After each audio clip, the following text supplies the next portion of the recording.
So I did a post on Odell showing him, I believe it was his sophomore year at LSU, and he had real strong bows. He was inside ankle bone high. His head was landing over his foot. His hips were working properly and all. And then I showed him in Cleveland, where he's got a straight leg landing, and he's got his inside ankle bone was starting to give a little bit, not too much, but it was enough to see in slow motion. And so I did this post on Facebook about how on Instagram about he's been doing he was doing a lot of heavy lifting. You would see him on, with the other trainers on Instagram. You would see him with the field technicians out there doing stuff that has absolutely nothing to do with football, running through Nike cones and all kind of stuff. It's more for the trainer to be in the video than anything. So we posted it, we put it up, and Ricky Stanzi, who was the quarterback at Iowa, happens to be a certified GOATA coach, and he sent it to him in his inbox. Just, to get somebody with 20 million followers to answer you is a shot in the dark. Well, he saw it, and he was like, this makes a lot of sense. So he kind of researched this, and when we got up there and we met with him the first time, he was like, look, if I didn't think y'all knew what y'all was talking about, y'all wouldn't be in my home. He brought us into his house, and we just repped him out for 3 days. Just a lot of reps, right? A lot of reps. And then he's still on the protocols right now. And that's how we ended up there. He called me up. Ricky gave me my number, and Ricky was like, listen, I'm not a master GOATA coach or anything. You need to talk to Gary. And he sent him my number, and he texted me the Friday before we went up there, and the rest was history. And then you could see the changes. We look at the historicals. Once that pattern is lit back up in the body, somebody that is kinesthetically brilliant, like Odell Beckham, he's not one of the top 10 athletes in the world for no reason. You know what I'm saying? Like he's that guy, and once you gave it to him, he was like, okay, and it just automatically turns on. And then he ran 21.78 miles per hour, and he felt good. Yeah. So how did it feel when you watch him catch that little slant and take it to the house?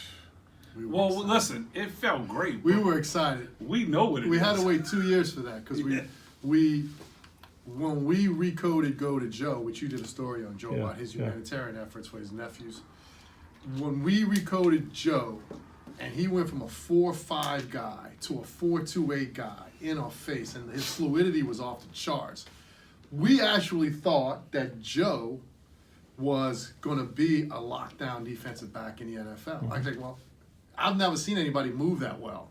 But there's other parts of the game that you have to, like, I didn't know if Joe had the skill set to play defensive back, or, you know what I'm saying? There's other things, there's other factors going on. All we did was give him the speed and the vertical and the broad jump and the fluidity. You still got to learn how to play the game. So me and Joe talked about that the other day, because I always thought, man, you feel like we cursed you? What do you mean? Because a 4.5 guy would have never even made it on that free agent rookie contract. They would have got cut. You know what I'm saying? Yeah. You got to be there and play and be in the locker room and be in those preseason games. And then to lose that, and he's like, no, I enjoyed it, Coach. It was a good part of my life. He's still trying. He's trying to get in the XFL, but he can still fly, And all his knee pain's gone, so he's happy. He's happy that he was here. And he became a coach too. So he's a GOATA coach. But so sometimes you can get somebody because you're giving them 6 to 26% up levels in talent. So you get them from maybe they would have never made an NFL team till they get cut at the end of preseason. Or maybe they're on the practice squad, they never would get off. Now they're on the team, they're on the 53-man roster. Or maybe they're on their second string and now they start. Or maybe they're a starter and they could be an NFL All-Pro. Or maybe they're an All-Pro and they want to be a 10-year superstar like Von Miller, somebody that's going to go into the Hall of Fame. That's kind of like what we do for them. We give them that 6 to 26% up level. So what was the aftermath after Odell's game, and he posted on social media? My social media has been going crazy. Well, I'll get calls every day. Can you fix this? Can you fix that? And I've probably started working with about 5 or 6 people since then. And 3-4 days, it kind of like it gave us a little bit more public eye, and it's the athletes feel it. Jamar Chase had 240 something yards the other day. He's still got some movement stuff that we need to change. He's not where we need him to be at, but you know, he's starting to when he has those games and I send him the still pics of his body positioning and stuff, he's like, okay. Like, he's becoming more and more of a believer. Now, I had Jamal since the 9th grade, and he was one that he kind of pushed me over the edge with GOATA, because I still was doing all of the crazy Olympic lifting, and we had coaches in here that taught that and all of that stuff. And Jamal hurt his knee his senior year, and I was like, okay. I told Gilly, I said, every kid comes through here, they have to do GOATA. There's no more. And we made some changes around the gym, and it's been like that ever since. Things took off. I knew that. Listen, I'm the egomaniac too. You know, I got an ego, and I that's why I know what's going on with a lot of these coaches. It's I didn't want to do that, but when I sat there and I sat back and I was like, it's in the best health of my athlete. This is in the best interest of the athlete. This isn't about me.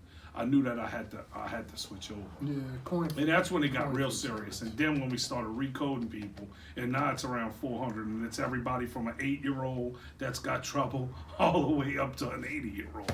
You know, and then you start seeing these age groupers, these 50-something, 60-year-old men cutting a minute off their mile. It's insane. Like it's all, and then it's some people are. I got a doctor I just started training.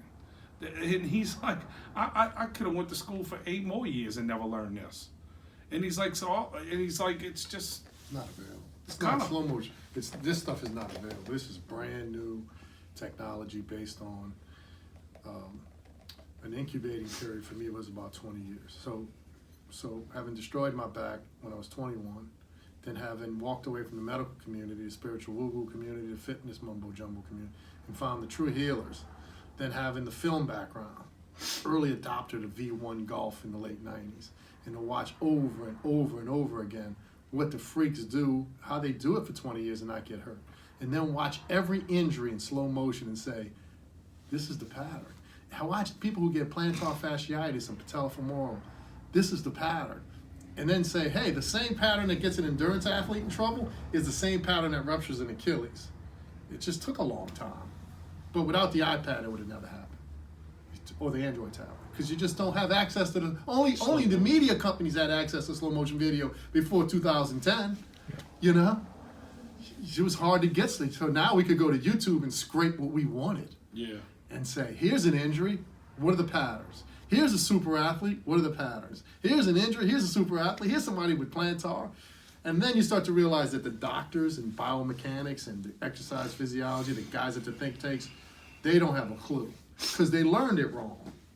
Side view assessment is one of the worst things you could do, because from the side view, all you see is this. Yeah. You don't see this. Yeah. You know? So all the stuff they created was based on linear technology. That's why they always use flexion and extension. Well, we're not flexing and extending. We're loading energy and we're spinning it around and then we're reloading it.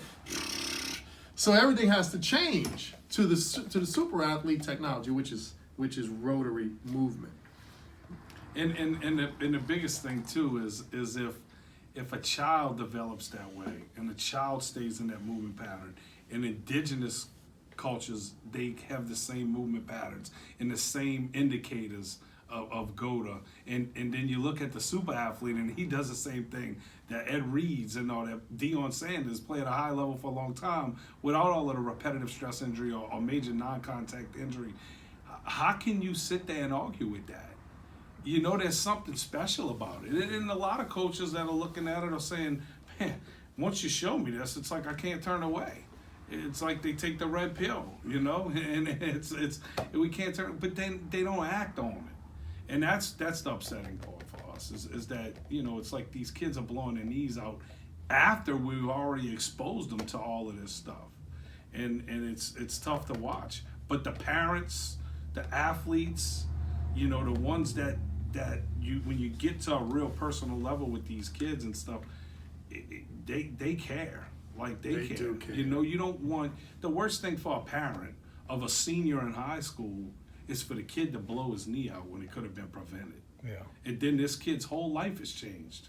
You know, and in our area, we deal with a lot of kids that football is a way out. You know, football's a chance for them to change the cycle that they live in. You got kids that's getting D1 scholarships that can't go and carry it out because they're getting hurt when they living in a house with 12 people. You know, and education is the way to change that. You know, and it's just sad that these people in the schools in the area aren't taking it much more serious.